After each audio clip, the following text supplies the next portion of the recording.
All right. Hello, everyone, and welcome to today's fireside chat about leadership journeys hosted by LSE IDEAS. In this series, as you know, we talk to leading practitioners from the world of strategy, diplomacy, and quite simply the world of getting things done, solving wicked problems, delivering results. Please note that as before, this event is being recorded and we expect to publish it online. If members of the live audience would like to ask any questions, feel free to do so using the Q&A function on Zoom. And we have just under 1 hour in total. Now, our distinguished guest today is Richard Walker, OBE, Managing Director of the British supermarket chain Iceland. A little bit about his background. Richard graduated in geography, qualified as a chartered surveyor, then started a property business.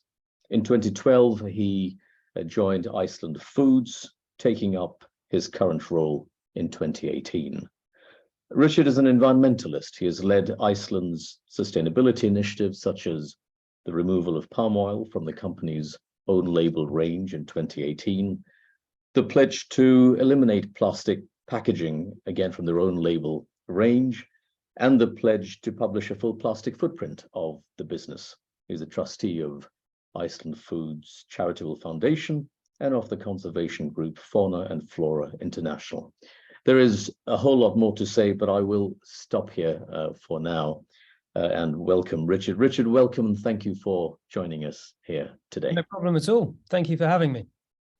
Thank you. So, Richard, I'd like us to spend a lot of time today on today's practical challenges of being a visible leader in the sustainability space, a vocal proponent of profit with purpose.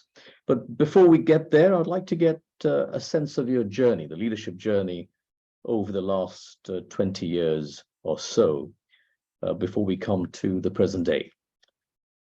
So where should we start the movie? Should we start it from just after you left university, when you started the property business? Was it just before the onset of the global financial crisis? Talk us through that, please. Yeah, no, it has been quite a long and winding road. Someone described me as a young car with high mileage, but perhaps not that young anymore.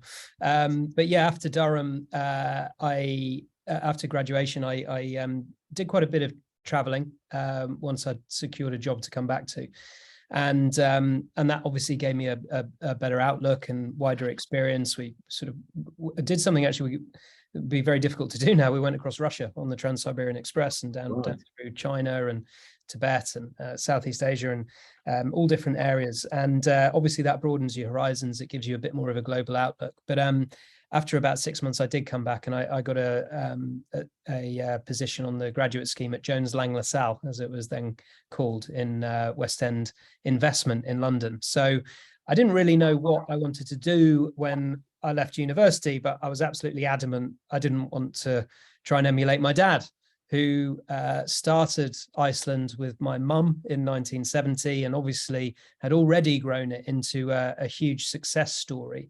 But of course, his legacy loomed large, and I was determined that I should do my own thing and prove to other people and also to myself that I could succeed on my own account. So a couple of years at JLL, qualified as a chartered surveyor, as you said, and then I set up my own property business.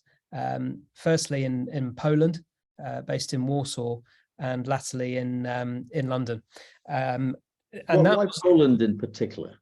Well, they just joined the EU, size of Germany, largest economy in New Europe when they joined in 2004, with a really sort of fascinating, interesting, exciting economy, a young population, very educated, very hardworking. And yet there were no Western investors based out there full time, investing in commercial property, really. There were fund managers who would fly in from London or Frankfurt or Paris, but if the property was more than an hour's drive from the airport, it was tended to be overlooked. So I sensed a bit of an opportunity, and I built that business up firstly with funding from Lehman Brothers. So that wasn't straightforward, but we managed to extricate ourselves from that. And we grew a nice portfolio, a management team, and we sold that to a fund manager about 5 years later. And then we recreated it again in London. Bywater Properties, as it's now called. I remain chairman and sort of immensely proud of what the team are achieving. And I think it was really important for me to do that first and to sort of get the hard knocks myself and succeed on my own account. And that really did set me up for a career selling frozen peas when I decided to finally join the family business in my early 30s. How did that, that's fascinating. So you had to prove, I guess, to yourself and others that you were able to do this, build, grow, sell that business through a financial crisis, no less. What brought you home? Well, it's interesting because whilst Iceland is the family business, I only really had a passing understanding of it from conversations around the dining table. And it kind of struck me that this huge machine, of which I stood to inherit a large slice, I didn't really know a lot about. And yeah, two things happened actually. One quite commercial and the other quite personal. Firstly, my father, with a management buyout, took the business private again in 2012. And therefore, once again, it felt like a private business, having for decades either been publicly owned or owned by private equity or other people. It was sort of firmly back in Walker control. But secondly, my late mum, was diagnosed with early onset Alzheimer's. And it kind of provided quite an interesting motivation because early onset is highly hereditary. And I sort of decided that, you know, my time is of course limited, and it was obviously a very sobering moment, and I wanted to get involved and learn more about this business of which mum had named, and she jointly started with my dad. So it was kind of an interesting personal and financial reason why I decided to. And I never forget the conversation with Dad. He's a no nonsense Yorkshire man, and I met him in the lobby of a London hotel. And I'd cooked up this plan to kind of make sure the property business was well looked after, managed by other people, and I'd throw myself into Iceland. And I said, I want to give it a go. And he said back to me, don't bother, collect rents. It's much easier. And I don't know whether that was reverse psychology or what, but anyway, we agreed a plan in the end that I would join, albeit from the ground up. And I spent the first year working in shops in London, driving the delivery vans, working on the checkout, stacking the shelves. And that was absolutely essential, really. Firstly, to learn about the business and the nuts and bolts of it, but secondly, to earn some respect amongst the workforce that I could, you know, roll my sleeves up and get stuck in. There's quite a few themes coming up here that we see in leadership journeys, a personal motivation, particularly at moments of transition, coupled with the timing of the business being taken private. And I will ask you a little bit later whether you think some of the things they're able to do now, progressive and probably slightly out of the ordinary, whether it would have been possible to do that if you were not a private company. But this, the other thing about spending time on the shop floor, checkout counters, delivery vans, would you say that makes you better qualified now to be CEO than some of your peers in the other organizations? Yeah, I think so. I think it was absolutely essential because, you know, you can get stuck in your ivory tower and, you know, beam down from upon high different ideas and diktats. But actually, our 30,000 colleagues, you know, 99% of them are in the 1,000 shops on the front line, and they've got the best idea, all of the experience, and really working with them, learning about our customers, 5 million customers a week coming into our shops.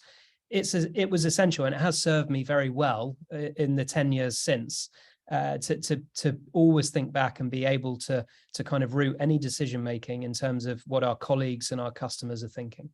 Right. So I can imagine it helps with, any attitude or views that people might have about, well, it's the owner's son, so obviously he's a CEO. Yeah.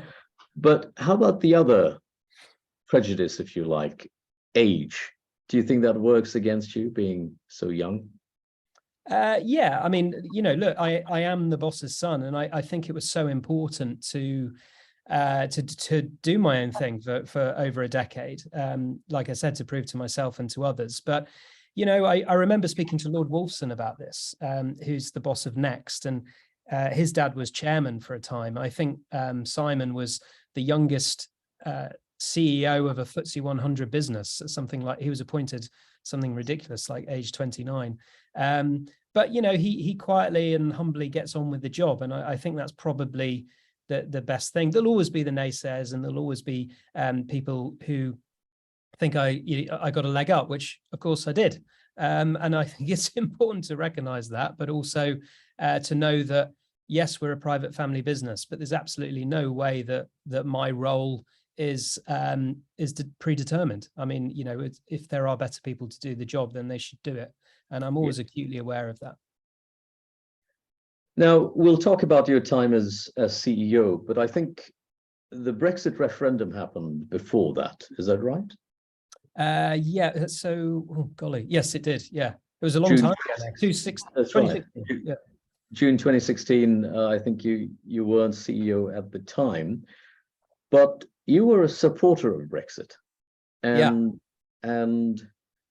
that again surprises in many ways. You're probably not in the right demographic cohort, generally speaking. Secondly, you mentioned your travels to Russia and China and the opportunity in Poland. They had just joined the EU at the time. You're well-traveled, you're worldly wise. Do people like that support Brexit? Yeah, I think probably one of the mischaracterizations of the Brexit debate is that it was a very particular type of voter. Now, without doubt, there was a certain little England small-mindedness about it in some quarters. And I always say that, but then there were a lot of people who were attracted to, the free marketeers who had a much more of a global outlook.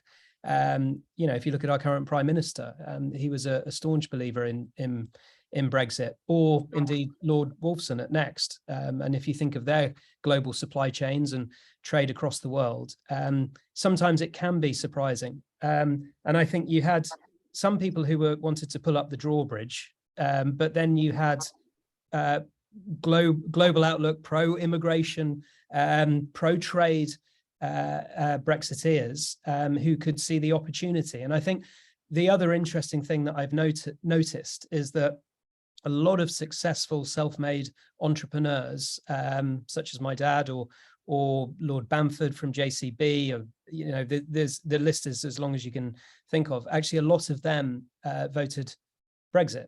And I think they did it because, of course, it was a bit of a gamble and a risk, but also they could see the opportunity in potentially not just drawing a big circle around Europe, but actually trying to embrace the rest of the world as well. So that was my logic. But now you're probably going to ask me how I think it's all worked out. Just before we go there, so does that mean that Theresa May characterization that if you're a citizen of, what was that? If you're a global citizen, you're a citizen of nowhere. Do you agree with that? Is there a either or between someone who has roots and someone who has wings? Oh, that's interesting. Yeah, I mean, I'm a conservative. I very much believe in the institutions of Britain and the traditions that we have, and I seek to uphold those. So I definitely wouldn't characterize myself as a citizen of nowhere, but I've been very fortunate to be able to take all of the travel and lived experience that I've had since becoming an adult. The reality is it's probably not quite so binary as people like to characterize. Right. So now coming to the reality of Brexit, you mentioned that it was always a bit of a gamble. And I can see that people can hold the view that the boundary around the EU was somehow holding us back from the world at large. Now, 6 years since the referendum, what do the facts on the ground, as you see them, and you're closer to the daily numbers than the rest of us are, what would you say is the report card today? I mean, it's got to be a 5 out of 10, right?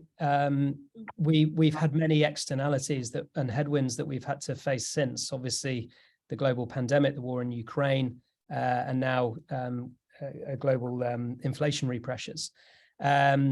On the flip side, I think the government said the other day, albeit the sourcing was maybe somewhat dubious, that they've signed 78 trade deals worth 800 billion, including with the EU itself. So progress is being made, but of course we're not seeing the huge windfall that we'd hoped, or the direct kind of benefit on our day-to-day lives. Actually, some of the impacts, which I support, are actually quite tough medicine.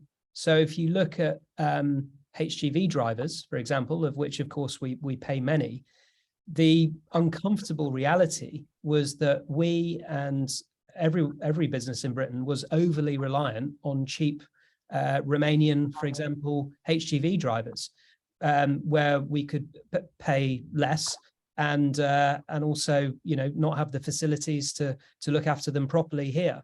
What's interesting is that since then we've had to increase wage rates, pay a lot more, I think about £10 million in HGV driver cost, but actually train up our domestic workforce, which is kind of one of the benefits, actually, that this was about employment domestically as well as looking outward.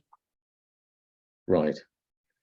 So before we leave Brexit, if you had to do it all over again, would you say that, or let's say that we've had a slow start, it's 5 out of 10, all the other externalities as you described them, they did happen, but let's say that they've come and gone.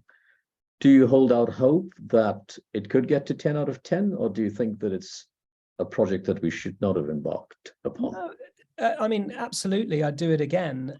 But like every household, we were split. My wife was a passionate Remainer, and I think that was the case for all of it. I think what's important is to see the nuance, the ambiguity, and the fact that it's not all clear cut. But yeah, if you'd asked me, would I choose self-determination, then I always would, and I quite passionately believe in that. Okay. Thank you. Let's go back to now your role as CEO. I think is it 2017 or 2018? Yeah, I can't remember. Yeah, it would have been 18, I think. Yeah. Okay. Did you hop onto the sustainability horse straight away, or was it something that built up over time? No, I mean, I've always been very passionate about the environment. Actually, I definitely want to come off Brexit now, but one of the things I didn't like about the EU was the common agricultural policy and some of the some of the misdirection that was driving bad farming practices here to go for obviously production over environmental stewardship. And I've been very fortunate. I've grown up in the countryside. I've always loved playing outside since I was a kid, and then mountaineering and surfing. I'm very passionate about outdoor pursuits like that. And now I'm father to 2 daughters who love nothing more than seeing the nature that's on their doorstep, be it bugs or butterflies or barn owls or bees.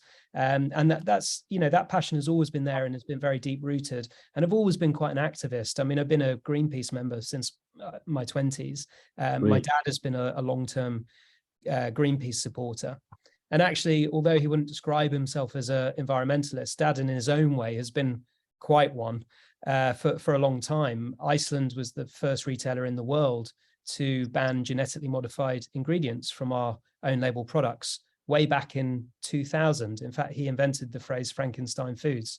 We were the first retailer to remove CFCs from refrigerations because of concerns of a hole in the ozone layer.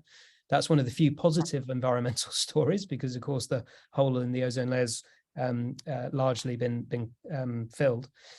So yeah, we've always kind of enjoyed the environment around us living in Cheshire, but actually tried to campaign for it as well. Right. Oh, I didn't know. I thought I read somewhere that your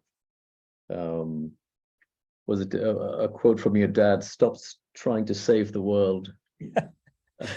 I think he just likes to wind his son up. But yeah, he'll tell me a lot often, stop saving the world and get in the shops. And Right. you know, I guess we'll talk about this later. But that balance between purpose and profit, keeping your eye on the bread and butter and the big machine that makes it possible to follow some of these initiatives. Wonderful.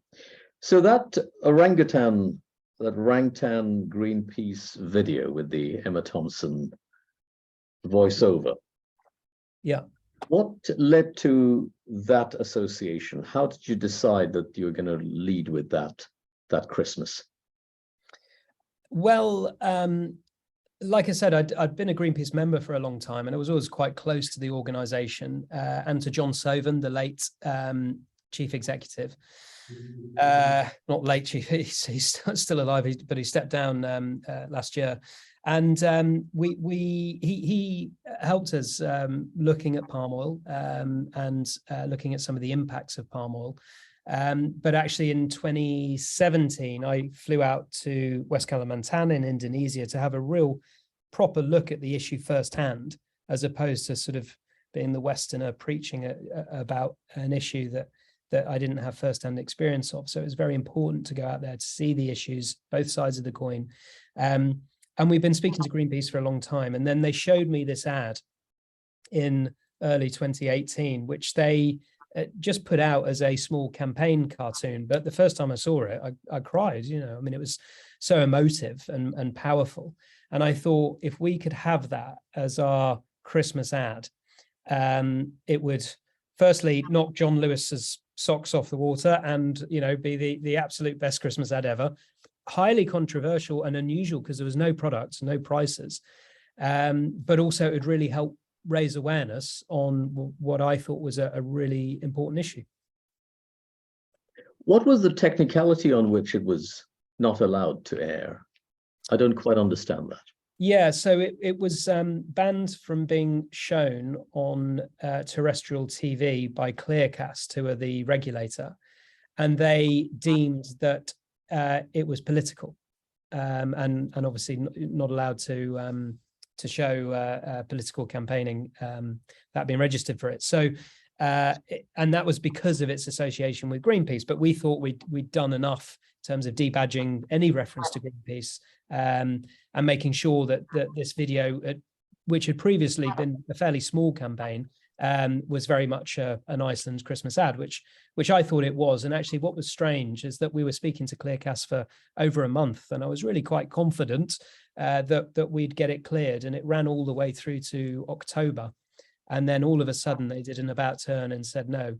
And I was devastated. I thought my personal environmental passions had gotten in the way of the commerciality of a business, and being a food retailer at Christmas is our absolute golden time of year, and we were left facing it without having an advert at all, which was a really worrying situation to find yourself in.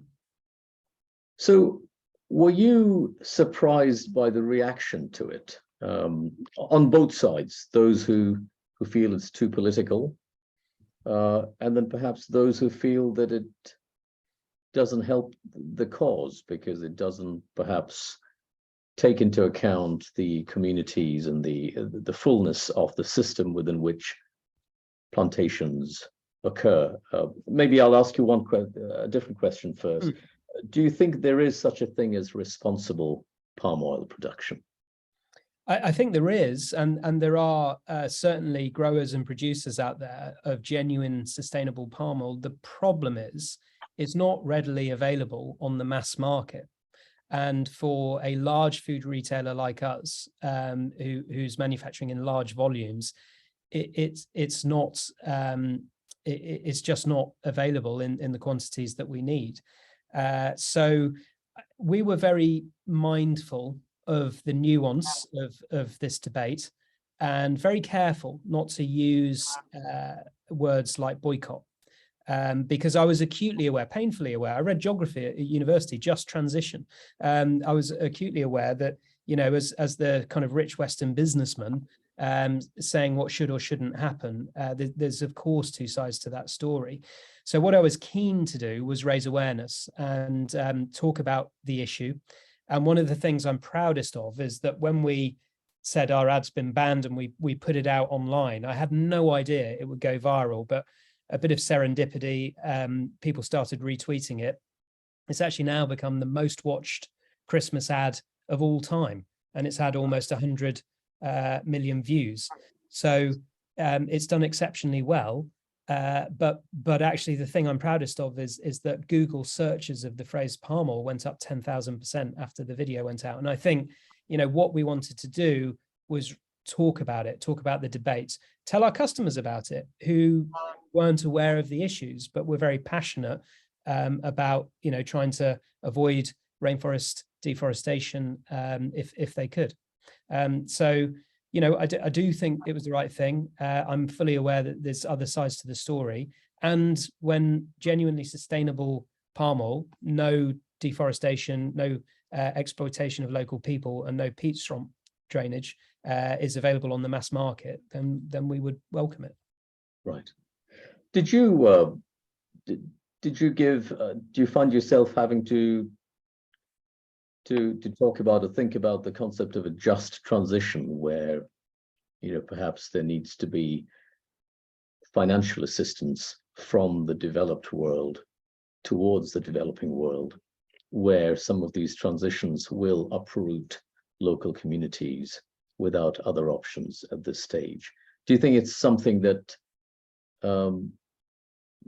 parts of the West need to take responsibility for, or do you think that's too much to ask, particularly from a supermarket group? Yeah, well, certainly governmentally. I mean, you know, that was the important step at the latest COP, which is about how the West is going to pay an aid for the rest of the world to decarbonize. Because, of course, we chopped all of our trees down in the time of Henry VIII. I mean, you know, we've made those mistakes. I don't think that necessarily means that the world needs to make it again, but it does mean that we have a responsibility to help where we can. What was interesting, though, and again, this is a controversial view, but this is what I found, is that when I went out there, the size of these palm monocultures is almost unimaginable. You know, I took an hour's flight and saw nothing from below except palm. And these are vast monocultures where you can hear a pin drop because there is no wildlife and no nature, and very different, of course, to the primary rainforest, which is alive and buzzing. And we found that there weren't really a lot of local people who were engaged and involved, and certainly not many that actually owned these large-scale plantations. You know, they tended to be foreign-owned, Malaysian, Chinese, etc. And therefore, you know, I do question actually that there are better approaches, better models that engage local communities who were facing a lot of land disputes and displacement issues, and which we met and chatted to about ourselves. Makes sense. Makes sense. Just one last thing about palm oil. Have you been able to stay the course, or are there still palm oil products in the shops? Well, there's a few answers to this. I'll try and be brief. But firstly, we messed up and we said we'd be out of palm oil by the end of 2018. This banned ad exploded and everyone was talking about it. But almost the momentum and the message of why we were trying to do it ran away with us, because it just erupted into this huge talking point. And I said we would be out of palm oil by the end of the year. There were 16 products that we couldn't quite remove the palm oil from in time. Our suppliers needed more time to change their manufacturing facilities, invest in new lines, and we didn't want to bankrupt them. So we gave them more time to April 2019. But what we did was take Iceland off the label on those products. And I thought that was absolutely fine. My big mistake was not being open and transparent about that, because what I now know is that I had teed myself up beautifully for the inevitable media gotcha moment, where they showed, one product with the Iceland label on and an identical product, but without Iceland label on. And all of a sudden, there was a horrible kind of postscript to this great piece of campaigning where, I'd seemingly duped and greenwashed people. And I was very frustrated and quite indignant about it, because no one was focusing on the 97% of our product lines where we'd taken palm oil out, and the 2 years that took. They were focusing on those 16 lines and said that therefore we'd failed. Right. So I had to push back quite hard, and it was an interesting lesson in terms of environmental communication. Right. Anyway, we ended up taking out the palm oil by the April in those 16 lines as well. What's since happened though is that we replaced some palm oil with sunflower oil, and 80% of sunflower oil is grown in Ukraine. Right. And of course that became temporarily unobtainable. It wasn't really about price. It was just about a total lack of supply. So we've had to temporarily go back into palm oil in about 50 products, which is obviously something, I'm not happy about, but of course it's hopefully people understand that the reasons behind it, and we'll be back out of palm oil as soon as we're able to. Right. It certainly is a less straightforward of a picture than people might think, and there is an element of 2 steps forward, 1 step backwards, and this is true for virtually every action that you can take in sustainability. It's just a wicked problem that but the debate, I guess, and I'll tell you about a session I had, an executive training session with senior central bankers in Southeast Asia, and the debate in the room was whether you do more harm than good by going out with a fairly blunt but forceful message, and an emotive video, which gets the debate going. And I can see the argument, and I probably land on your side of the debate in that, it's good that people are talking about it, as opposed to, did you give people ammunition to say, look, this is all hypocrisy and virtue signaling? And what if we didn't keep our plantations going for the last few years, and then Ukraine happened, you wouldn't have had this option to return to. Right. So that's the debate that I see happen. And I don't know how you, in your management executive committee meetings, how you would have those discussions. Is it better to do nothing and therefore not run the risk of being called a hypocrite? Or do something and be accused of not doing enough?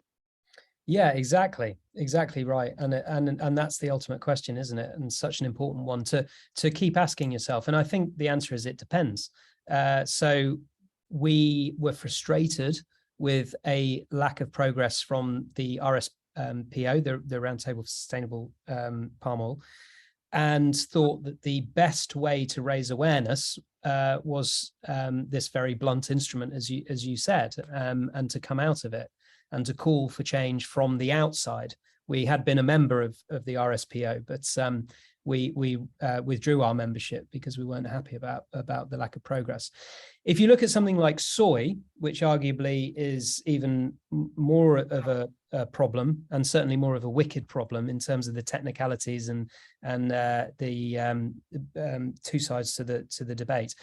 Soy is grown in the Amazon and the Cerrado, and it's causing alarming rates of deforestation, and that soy ends up in chicken feed and pig feed in the West. So a lot of our eggs, a lot of our chicken, bacon is fed on soy that has probably come from deforested areas of the Cerrado. So why don't we boycott, do a palm oil on soy?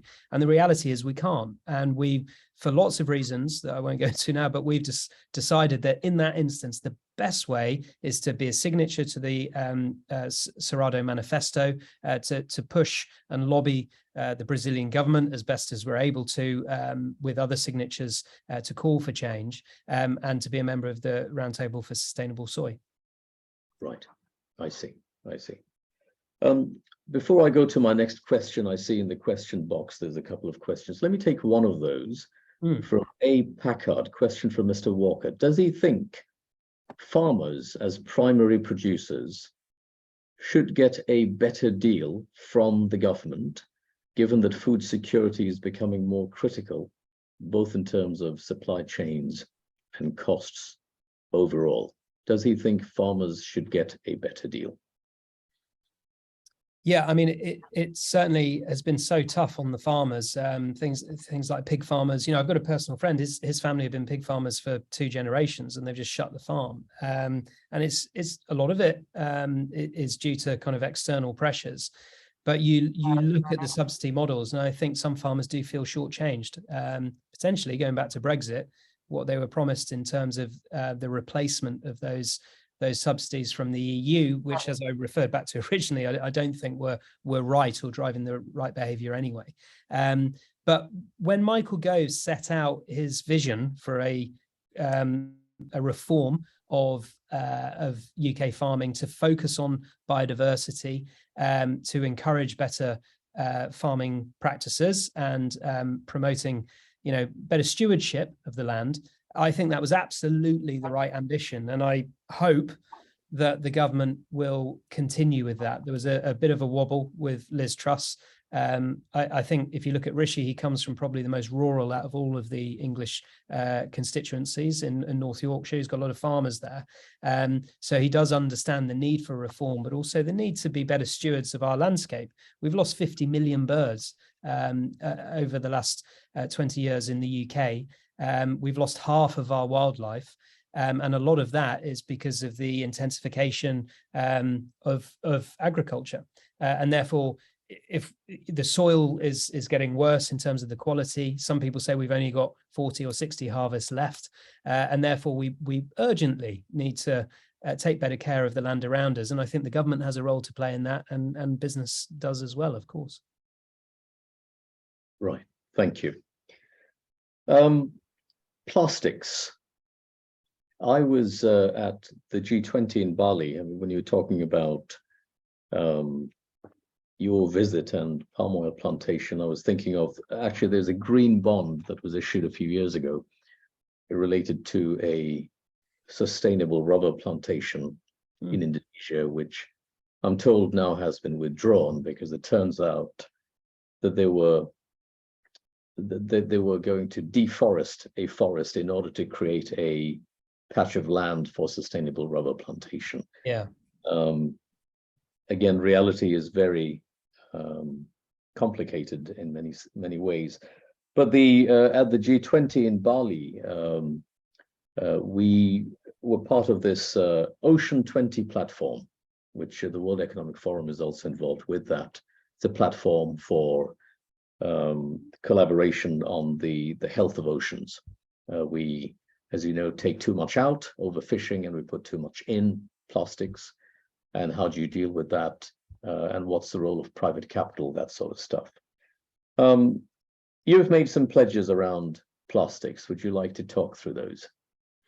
Yeah, also in 2018, we pledged to become the first retailer, actually that would have been in the world, to eliminate plastic from our own label packaging by the end of 2023. Now that was a world's first. It raised a lot of eyebrows because I think people expected if there was going to be action like that, it would be someone like Waitrose or M&S, one of the premium priced food retailers that we have in this country. Because of course Iceland serves a particular type of, well, Iceland's for everyone, but our core customer is a lower demographic.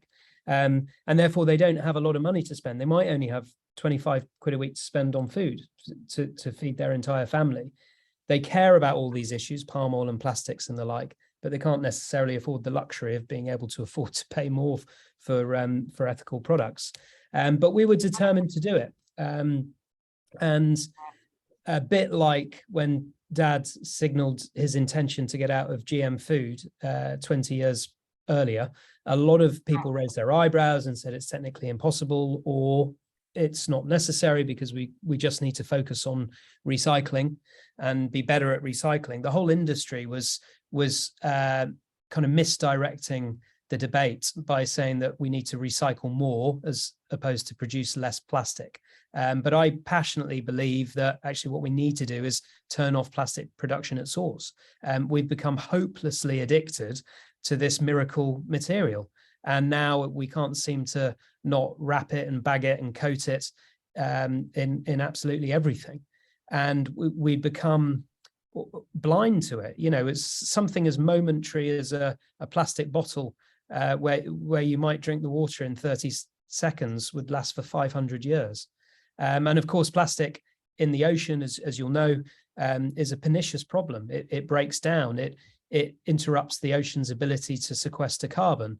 Of course, it enters the food chain and ultimately enters us. As part of a book I wrote called The Greengrocer, I had my own blood tested and found that I was full of different types of plastic tracer chemicals. So yeah, we were determined to do something about it. And we made good progress until the start of the pandemic.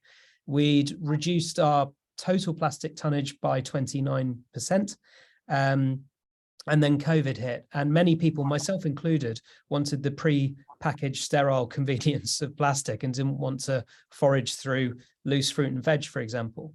So we certainly had a setback there. And the other setback was that technological advancements didn't come on stream as quickly as I'd hoped.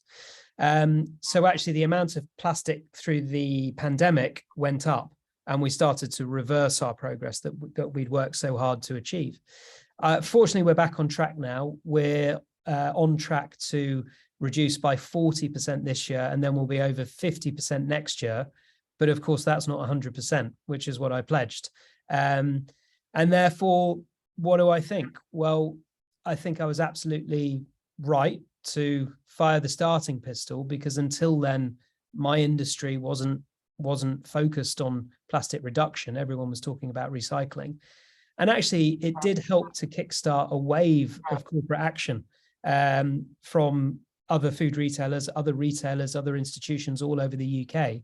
So I'd do it all again, absolutely. And I think there's something around setting 30,000 people towards a North Star and, you know, galvanizing them around that than not trying.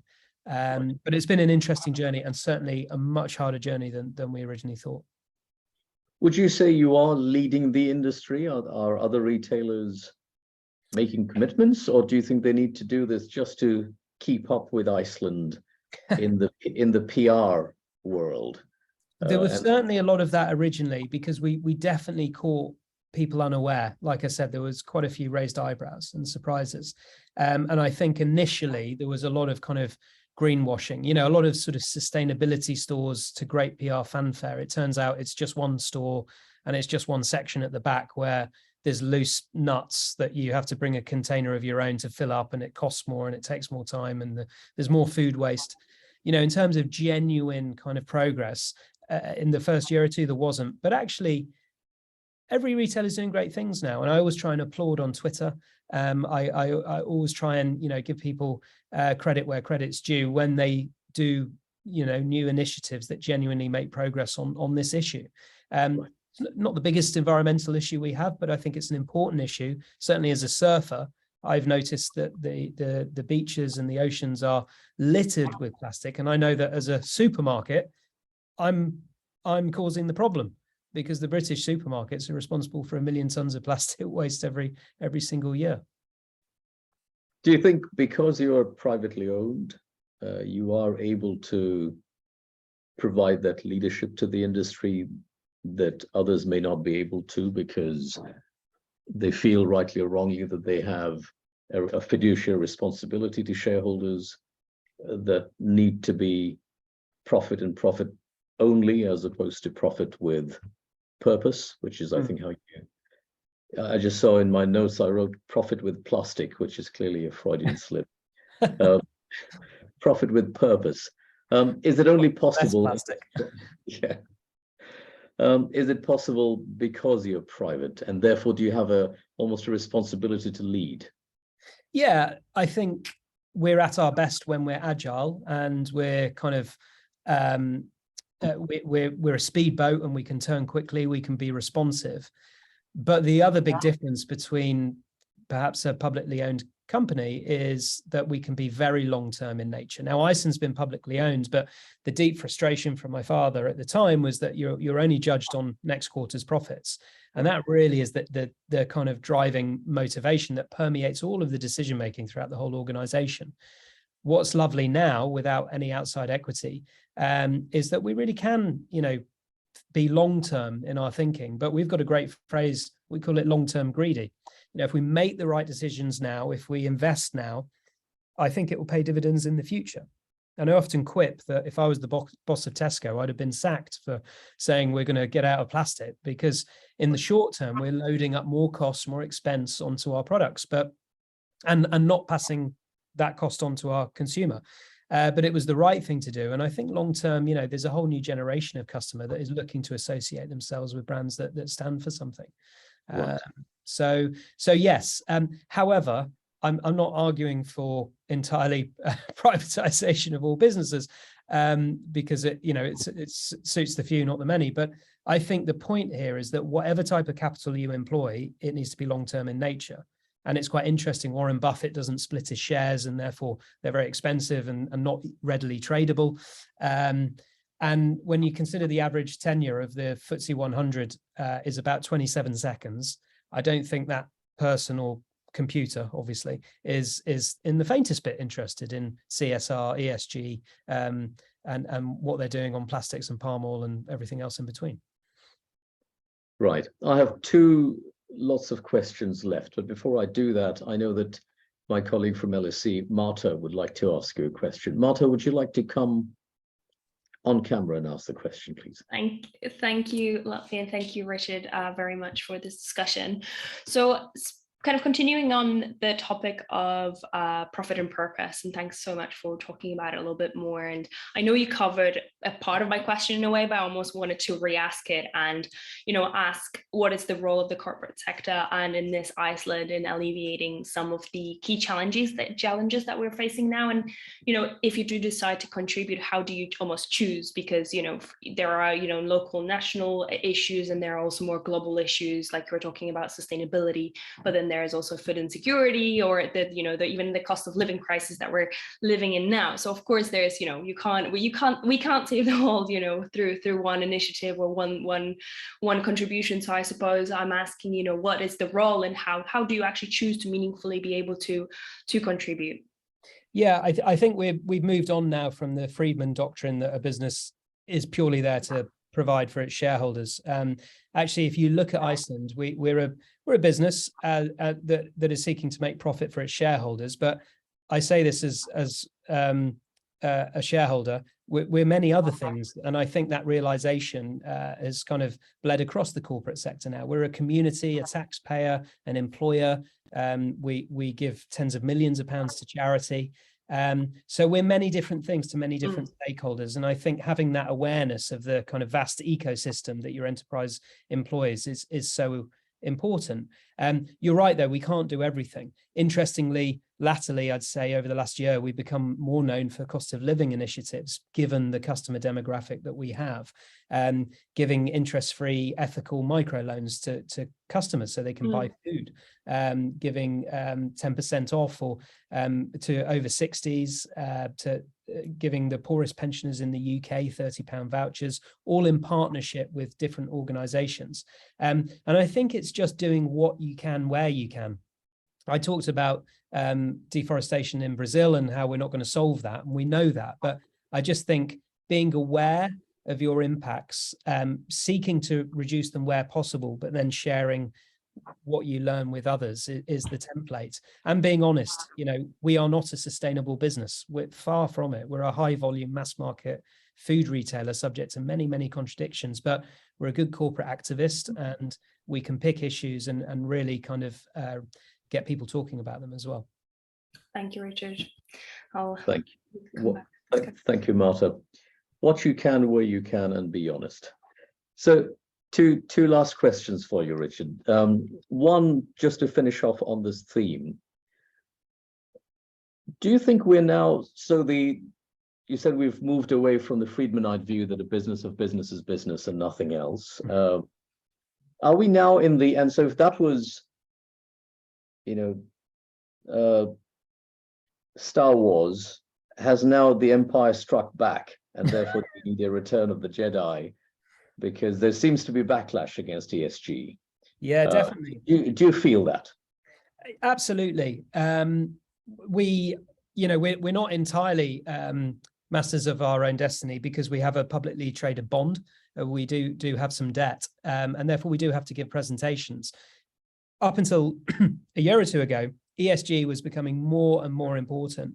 We still obviously talk about it, and I'm keen to push and talk about the initiatives we're doing, but actually we receive a lot less interest in it now, and it's almost like the industry suddenly shifted elsewhere. My concerns with ESG is that it was a bit of a bandwagon, and quite opaque in terms of a lack of uniform set of metrics, and there was no clear understanding of exactly what it means. So, I think the industry does need to reform if it needs to retain relevance, and also to keep its position and keep the trust of people. And hopefully without throwing the baby with the bathwater. Exactly. Yeah. Thank you. So now my last question is about your upcoming foray into politics. That's almost diametrically the opposite end of the spectrum to being privately owned and not having, short-term shareholders and so on and so forth. Why would you want to do that? I get asked this question every day. Why on earth would anyone? I think politicians are less trusted than estate agents. And, there's obviously a lot of reasons not to do it, from online abuse through to some of the work-life balance, which is exceptionally tough. Being a part-time frustrated Westminster legislator and a part-time glorified social worker in your constituency, potentially being away from your family and also facing a high workload, but also a lot of abuse. There's many reasons why you wouldn't, but I suppose why I'm very keen to do this is that I've been so privileged and fortunate in life, going back to what we were talking about at the start. I'm acutely aware of that, but also acutely aware of some of the problems. 5 million customers a week, many on the breadline, many struggling. And we see and feel and hear these issues because we're a barometer of Britain. And therefore, I do want to help. I want to give back and contribute, and I want to do more. And I believe in democracy, and I think people shouldn't be put off going into politics if they have that itch. And I also think politics needs more people from outside the Westminster bubble who know what it's like to have to pay the wages on a Friday. So yeah, I'd like to contribute, and we'll watch this space, I suppose. Great. So you clearly feel you're going to be able to make more impact in that seat, which I can see. But do you also see any downside? Are there things can you be as free and open about, we messed up, we